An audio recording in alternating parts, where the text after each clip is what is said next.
it comes to credit utilization, one of the things you want to look at is the statement closing date. Everybody's caught up. Here's an easy way to remember this. Up until January 5th, 2025, you probably only had worried about 2 words when it came to your bills. Your credit cards especially. 2 words: due date.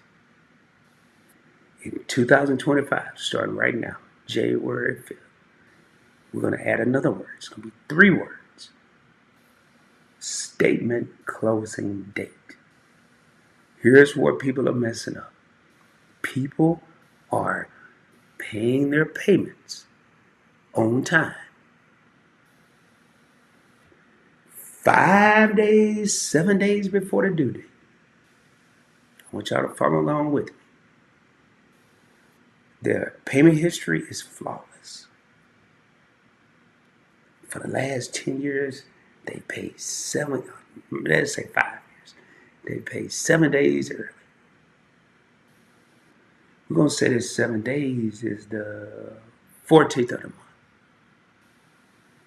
It's due the 21st. They pay on the 14th. But the statement closed on the 7th. Statement closed on the 7th.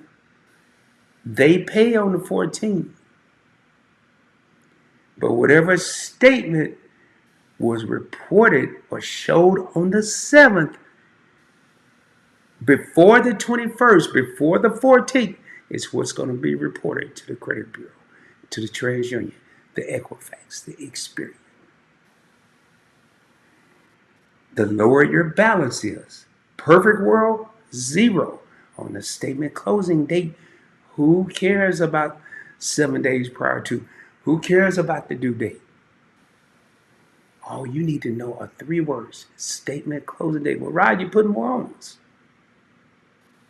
Well, some of the better things in life aren't easy or not free. I'm putting one more word on you. But instead of due date, statement closing date. Guarantee you to change your life.